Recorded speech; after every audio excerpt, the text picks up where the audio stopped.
இன்றைக்கி நாம் இந்த ராகு கேது பயிற்சி 2025 அப்படிங்கிறது தனுசு ராசிக்காரர்களுக்கு எப்படி இருக்கும் அப்படிங்கிறத பற்றி தான் இந்த ஒரு வீடியோவில் பார்க்க போகிறோம். தனுசு பார்த்திங்க அப்படின்னா காலபுருஷ தத்துவத்தில் 9வது ராசியாக வரும். இந்த ஒரு ராசிக்கு அதிபதி அறிவு தேவதை என்று சொல்லக்கூடிய குரு பகவான் ஆவாருங்க. தனுசு ராசிக்குள்ள மூலம் நட்சத்திரம் 4 பாதங்களும், பூராடம் நட்சத்திரம் 4 பாதங்களும், உத்திராடம் நட்சத்திரம் 1ஆம் பாதமும் இந்த ராசிக்குள்ளே வருங்க. பொதுவாக தனுசு ராசிக்காரர்கள் பார்த்தீங்க அப்படின்னா நேர்மை மிக்கவர்களாக இருப்பாங்க.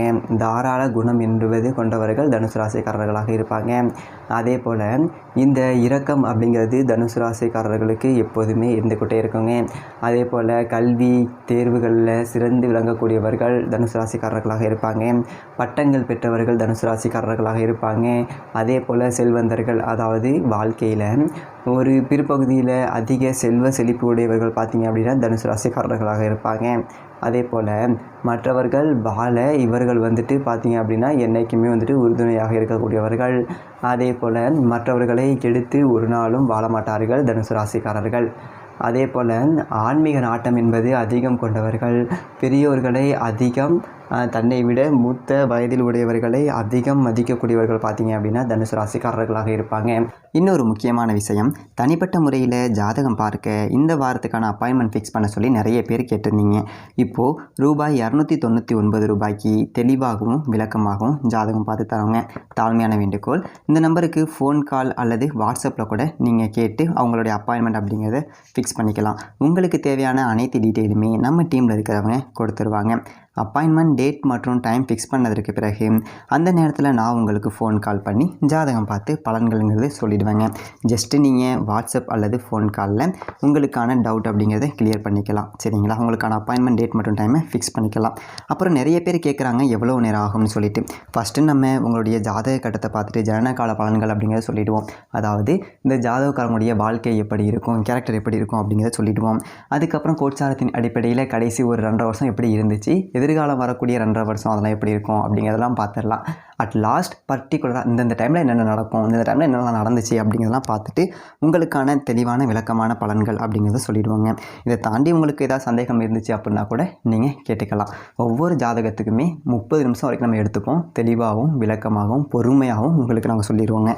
இது இல்லாமல் வேறு ஏதாவது சந்தேகம் இருந்துச்சு அப்படின்னா கூட நீங்கள் டவுட்டுங்கிறது கேட்டுக்கலாம். கடைசியாக ஜாதகம் இல்லைனாலும் பரவாயில்ல, பிறந்த தேதி, பிறந்த நேரம், பிறந்த இடம் மட்டும் சொன்னாலே போதுங்க.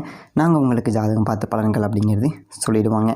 நீங்கள் வாட்ஸ்அப்பில் ஜஸ்ட் ஒரு மெசேஜ் மட்டும் பண்ணாலே போதும், இல்லை ஃபோன் கால் பண்ணி உங்களுடைய அப்பாயின்மெண்ட் ஃபிக்ஸ் பண்ணால் மட்டுமே போதுங்க. சரி, வாங்க நம்ம வீடியோக்குள்ளே போகலாம். அதே போல் பணம் சார்ந்த விஷயத்தில், அறிவு சார்ந்த விஷயத்தில் அதிக ஒரு யோகம் உடையவர்கள் பார்த்திங்க அப்படின்னா தனுசு ராசிக்காரர்களாக இருப்பாங்க. சரி, இந்த தனுசு ராசிக்காரர்களுக்கு இந்த ராகு கேது பயிற்சி அப்படிங்கிறது எப்படி இருக்கும் பாருங்கள். கிட்டத்தட்ட 1.5 வருடமாக ராசிக்கு 4ஆம் இடத்துல ராகு பகவானும் 10ஆம் இடத்துல கேது பகவானும் சஞ்சாரம் செய்து கொண்டிருக்கின்றார்கள். இந்த 4ஆம் இடத்துல ராகுன்னு இருக்கிறதுனால நிறைய பேருக்கு, தாயாருக்கு பல வகையில் பார்த்திங்க அப்படின்னா பிரச்சனைகள், குடைச்சல்கள் அப்படிங்கிறது இருந்துக்கிட்டு இருக்கும். அதே போல் முதலீடு சார்ந்த விஷயத்தில் பார்த்திங்க அப்படின்னா பிரச்சனைகள் அப்படிங்கிறது இருக்கும். ஆரோக்கியத்தில் குறைபாடுகள் அப்படிங்கிறது இருக்கலாங்க. அதே போல் குடும்பத்தில் சுபகாரிய தடை அப்படிங்கிறது இருந்திருக்கும். வண்டி வாகன நஷ்டம் அப்படிங்கிறது இருந்திருக்கலாம். வியாபாரத்தில் நஷ்டம் அப்படிங்கிறது இருந்திருக்கும். ஏன்னா 4ஆம் இடம் அப்படிங்கிறது வியாபார ஸ்தானம். அப்போது வியாபாரத்தில் உங்களுக்கு நஷ்டம் அப்படிங்கிறது இருந்திருக்கும். சொந்தக்கார பகை இது எல்லாமே நிறைய இருந்திருக்கும். ஏன்னா 4ஆம் இடத்துல ராகு நின்றதுனால படிக்கக்கூடிய மாணவ மாணவிகளுக்கு ஒரு சிலருக்கு கல்வியில் ஒரு சில தடைகள் என்பது அதிக மதிப்பெண் பெறக்கூடிய ஒரு சூழ்நிலை இது எல்லாமே இருந்திருக்கும். வயதானவர்களுக்கு ஆரோக்கிய கேடு அப்படிங்கிறது இருந்திருக்கும் 4ஆம் இடத்துல ராகு நின்றதுனால.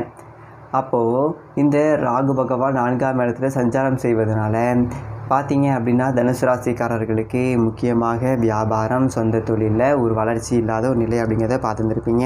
மன அழுத்தம் அப்படிங்கிறது இருந்திருக்கலாம் 4ஆம் இடத்துல ராகு நின்றதுனால. வருகின்ற 18/5/2025 முதல் ராசிக்கு 3ஆம் இடத்துல ராகு பகவான் அமர இருக்கின்றாருங்க. 18/5/2025 முதல் கிட்டத்தட்ட 1.5 வருடத்திற்கு 3ஆம் இடத்துல ராகு பகவான் சஞ்சாரம் செய்வாருங்க. பொதுவாக கோச்சாரத்தில் ராகு பகவான் ராசிக்கு 3, 6, 11 தான் அதிர்ஷ்டம் அப்படிங்கிறத கொடுப்பாரு. இன்னும் சொல்ல போனோம் அப்படின்னா அஷ்டலட்சுமிகளும் தேடி வரக்கூடிய ஒரு அமைப்பு அப்படிங்கிறத கொடுப்பாரு ராகு 3ஆம் இடத்துல சஞ்சாரம் செய்யும்போது. கோச்சாரத்தில் ராகு கேதுக்களுக்கு 3, 6, 11 அப்படிங்கிறது ஒரு அதிர்ஷ்டமான இடமுங்க. அப்போது தனுசு ராசிக்காரர்களுக்கு 18/5/2025 முதல் ராகு வந்துட்டு 3ஆம் இடத்துல கிட்டத்தட்ட ஒரு 1.5 வருடம் சஞ்சாரம் செய்ய இருக்கின்றாருங்க. இந்த 1.5 வருடமும் அதிர்ஷ்ட காலம். அதே போல் வருகின்ற மே மாதம் 14ஆம் தேதி பார்த்தீங்க அப்படின்னா குரு பகவான் உங்களுக்கு 7ஆம் இடத்துல சஞ்சாரம் செய்வாருங்க. மே மாதம் 18ஆம் தேதி ராகு 3ஆம் இடத்துக்கு வராரு. மே மாதம் 14ஆம் தேதி குரு பகவான் உங்கள் ராசியை பார்க்க இருக்கின்றாருங்க. அப்போது தனுசு ராசிக்காரர்களுடைய வாழ்க்கையில் ஒரு அடுத்த கட்ட நிலைக்கு செல்லக்கூடிய ஒரு வாய்ப்புகள் என்பது தனுசு ராசிக்காரர்களுக்கு கிடைக்க இருக்கின்றது. தனுசு ராசிக்காரர்கள் வாழ்க்கையில் ஒரு பெரியதொரு மாற்றம் அப்படிங்கிறது நடக்க இருக்கின்றது. ஒரு விடியல் என்பது கிடைக்க இருக்கின்றது அப்படி சொல்லிட்டு சொல்லலாம். தனுசு ராசிக்காரர்களுக்கு ஒரு அதிர்ஷ்டம் என்பது கிடைக்க இருக்கின்றது. நீண்ட கால பிரச்சனைகளுக்கு ஒரு தீர்வு அப்படிங்கிறது கிடைக்க இருக்கின்றது. வாழ்க்கையில் புதிதாக பிறந்த மாதிரி ஒரு ஃபீலிங் அப்படிங்கிறது உங்களுக்கு கிடைக்குங்க. அந்த அளவுக்கு ராகு 3ஆம் இடத்துல இருக்கும்போது, ஏன்னா 3ஆம் இடம் அப்படிங்கிறது தைரிய ஸ்தானம், மனசில் ஒரு புது தைரியம் அப்படிங்கிறத பார்க்க முடியும் தனுசு ராசிக்காரர்களுக்கு.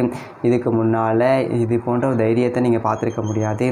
அதே போல் கணவன் மனைவிக்குள்ள நல்லதொரு ஒற்றுமை, அந்யோன்யம் அப்படிங்கிறது பாருங்கள் சிறந்து விளங்கும். 3ஆம் இடத்துல ராகு சஞ்சாரம் செய்யறது ஒரு காலகட்டத்தில் வேலையாட்கள் வச்சு வேலை செய்பவர்களுக்கு நிறைய அதிர்ஷ்டங்கள் அப்படிங்கிறத கொடுப்பாரு ராகு 3ஆம் இடத்துல சஞ்சாரம் செய்யும்போது. முக்கியமாக பார்த்தீங்க அப்படின்னா மே மாதம் 18 தேதிக்கு பிறகு ராகு 3ஆம் இடத்துல அமர இருக்கின்றார். ராகுக்கு வீடு கொடுத்த சனி பகவான் 4ஆம் இடத்துல இருந்து அந்த வீட்டுக்குரிய குரு பகவான் உங்கள் ராசியை பார்ப்பார். ராகு அப்படிங்கிறது ஒரு பிரம்மாண்டம், பெரியதொரு நிறுவனங்களை சொல்கிறது. அப்போது மே மாதம் 18 தேதிக்கு பிறகு பெரியதொரு நிறுவனத்தில் உங்களுக்கு வேலை அப்படிங்கிறது கிடைக்கும்னு சொல்லலாங்க. ஒரு வெளிநாட்டு நிறுவனத்தில், அதாவது பொதுத்துறை நிறுவனத்தில், சென்ட்ரல் கவர்மெண்ட்லாம் உங்களுக்கு வேலை என்பது கிடைக்குங்க தனுசு ராசிக்காரர்களுக்கு இன்னும் ஒரு வருடத்திற்குள்ளாக. ஏன் அப்படின்னா ராகு வந்துட்டு சனி வீட்டில் இருந்து, அந்த சனி குரு வீட்டில் இருந்தால் அந்த குரு உங்கள் ராசியை இன்னும் ஒரு வருடம் பார்ப்பாருங்க. மே மாதம் 18 தேதிக்கு பிறகு ஒரு வருடம் உங்கள் ராசியை வந்துட்டு குரு பகவான் பார்த்துக்கிட்டே இருப்பார், உங்கள் ராசிக்கு அதிபதி. அப்போது மிகப்பெரியது ஒரு நிறுவனத்தில், வெளிநாட்டு நிறுவனத்தில் உங்களுக்கு பார்த்தீங்க அப்படின்னா வேலை அப்படிங்கிறது கிடைக்கும். போட்டித் தேர்வு எழுதக்கூடியவர்களுக்கு இதுதான் வந்துட்டு ஒரு அதிர்ஷ்டமான ஒரு காலமுங்க. போட்டித் தேர்வில் வெற்றி பெற்று அரசாங்கத்தில் ஒரு பெரியதொரு பொறுப்பில் அமரக்கூடிய ஒரு பாக்கியம் அப்படிங்கிறது தனுசு ராசிக்காரர்களுக்கு கிடைக்க இருக்கின்றது. அப்போது போட்டித் தேர்வு எழுதக்கூடிய தகுதி உடையவர்கள், அந்த தேர்வுக்கு தயாராக இருக்கக்கூடியவர்கள் எல்லாமே இந்த ஒரு காலகட்டத்தில் வெற்றி பெற முடியும். அதே போல் கமிஷன் துறை, ஷேர் மார்க்கெட்டில் இருக்கக்கூடியவர்களுக்கு எல்லாமே நல்லதொரு அதிர்ஷ்டம் அப்படிங்கிறது கிடைக்கும் 3ஆம் இடத்துல ராகு சஞ்சாரம் செய்யக்கூடிய காலகட்டத்தில். அதே போல் நிறைய ஆபரணங்கள் அப்படிங்கிறது பெற முடியும். யாருக்கிட்டேயுமே போட்டி ஜெயிக்க முடியும் 3ஆம் இடத்துல ராகு சஞ்சாரம் செய்யக்கூடிய ஒரு காலகட்டத்தில். வாழ்க்கையில் ஒரு புது அத்தியாயம், வாழ்க்கையில் ஒரு புது மனிதர்களுடைய தொடர்பு, பெரிய மனிதர்களுடைய ஒரு தொடர்பு, இது எல்லாமே உங்களுக்கு கிடைக்கும். தகவல் தொழில்நுட்பம் மூலியமாக ஆதாயம் கிடைக்கும் தனுசு ராசிக்காரர்களுக்கு. வாழ்க்கையில் எந்த ஒரு காரியத்திலையும் எதிலையுமே வெற்றி பெறக்கூடிய ஒரு காலம். ஏன்னா 3ஆம் இடம் அப்படிங்கிறது வெற்றி ஸ்தானம். அப்போது நீங்கள் எந்த ஒரு காரியத்தில் நீங்கள் இறங்குறீங்களோ அந்த காரியத்தில் முழு வெற்றி கிடைக்கக்கூடிய ஒரு காலம் வந்துவிட்டது தனுசு ராசிக்காரர்களுக்கு. வருகின்ற 18/5/2025 முதல். அப்போது ராகு 3ஆம் இடத்துல இருக்கக்கூடிய ஒரு காலகட்டத்தில் உங்களுடைய முயற்சியினால் நீங்கள் எதையுமே சாதிக்க முடியுங்க. வாழ்க்கையில் நீங்கள் முயற்சி பண்ணீங்க அப்படின்னா போதும், அந்த காரியத்தில் முழு வெற்றி என்பது உங்களுக்கு கிடைக்கக்கூடியதொரு வாய்ப்பை ராகு கொடுக்க இருக்கின்றாருங்க. மிகப்பெரியதொரு வாய்ப்புகளை, இன்னும் சொல்லப்போனோம் அப்படின்னா மிகப்பெரியதொரு காரியங்களை சாதிக்கக்கூடிய ஒரு வல்லமை அப்படிங்கிறது தனுசு ராசிக்காரர்களுக்கு 18/5/2025 முதல் கிடைக்குங்க. அந்த அளவுக்கு பார்த்தீங்க அப்படின்னா பிரம்மாண்ட ராகு 3ஆம் இடத்துல அமரப்போவது அப்படிங்கிறது ஒரு மிகப்பெரிய சிறப்பு தனுசு ராசிக்காரர்களுக்கு. இந்த ஒரு காலம் ஒரு பொன்னான காலம். 18/5/2025 முதல் 1.5 வருடம், 18 மாதங்கள் வாழ்க்கையில் ஒரு உயர்ந்தது ஒரு இடத்தை பிடிக்கக்கூடிய ஒரு காலகட்டம் அப்படி சொல்லிட்டு சொல்லலாங்க. மிகப்பெரிய ஒரு தனவந்தராகக்கூடிய ஒரு காலகட்டம் அப்படி சொல்லிட்டு சொல்லலாம் தனுசு ராசிக்காரர்களுக்கு. அதாவது உயர்ந்ததொரு பதவியில் அமரக்கூடிய ஒரு காலகட்டம். ஒரு 100 பேருக்கு, ஒரு 1000 பேருக்கு, 1,00,000 பேருக்கு தலைமை தாங்கக்கூடிய ஒரு தகுதிகளை ராகு 3ஆம் இடத்துல கொண்டு வந்து கொடுப்பார். அந்த அளவுக்கு வாழ்க்கையில் ஒரு உயர்வை, வாழ்க்கையில் ஒரு மாற்றத்தை தனுசு ராசிக்காரர்கள் இந்த ஒரு காலகட்டத்தில் பார்க்க முடியுங்க. அதே போல் நிரந்தர வேலை அப்படிங்கிறது தனுசு ராசிக்காரர்களுக்கு உண்டுங்க. ஏன் அப்படின்னா ராகு வந்துட்டு சனி வீட்டில் இருந்து அந்த சனி வந்துட்டு குரு வீட்டில் இருந்து அந்த குரு உங்களுடைய ராசியை பார்ப்பார் மே மாதம் 14ஆம் தேதிக்கு அப்புறம். ஸோ சனி அப்படிங்கிறது பார்த்தீங்க அப்படின்னா நின்ற இடம் விருத்தி. சனி வந்துட்டு தொழில்காரகன். அப்போது தொழில்காரகன் அமர்ந்த வீட்டுக்குடைய குரு உங்கள் ராசியை பார்க்கறதுனால நிரந்தர தொழில் அப்படிங்கிறது அமையும். அந்த சனி வீட்டில் ராகு இருந்ததுனால பிரம்மாண்ட தொழில், அதாவது ஒரு பெரும் தொழில் வாய்ப்புகள் அப்படிங்கிறது தனுசு ராசிக்காரர்களுக்கு கிடைக்குங்க. அப்போது இந்த ஒரு காலம் அப்படிங்கிறது ஒரு பொன்னான காலம். உங்கள் வாழ்க்கையில் ஒரு மைல்கல், வாழ்க்கையில் ஒரு மறக்க முடியாத ஒரு காலம், வாழ்க்கையில் ஒரு உயர்வான காலம். அதாவது இது நாள் வரையும் சாதிக்காத சில விஷயங்களை சாதிக்கக்கூடிய ஒரு காலம் அப்படின்னு சொல்லிட்டு சொல்லலாம் தனுசு ராசிக்காரர்களுக்கு வருகின்ற மே மாதம் 18 தேதிக்கு பிறகு. இந்த மே மாதம் 18ஆம் தேதி வரைக்கும் ஒரு சில விஷயத்தில் கவனமாக இருங்க.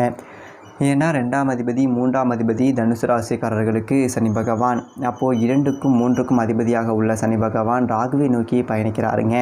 மே மாதம் 18ஆம் தேதி வரைக்கும் கொடுக்கல் வாங்கல் விஷயத்தில் கொஞ்சம் கவனமாக இருந்துக்கோங்க. கண்களில் ஏதாவது பிரச்சனை வருவதற்கு வாய்ப்புகள் இருக்குது. பற்களில் பிரச்சனைகள் வர வாய்ப்புகள் இருக்குது. அதே போல் ஏதாவது விலை உயர்ந்த பொருட்கள் வச்சுருந்தீங்க அப்படின்னா காணா போகும். செல்ஃபோன் வச்சுருக்கீங்க, இல்லை ஒரு தனுசு ராசி பெண்களை ஆபரணம் போட்டிருக்கீங்க அப்படின்னா ஆபரணங்கள் டேமேஜ் ஆகிறதுக்கு வாய்ப்பு இருக்குது, காணா போகிறதுக்கு வாய்ப்பு இருக்குது.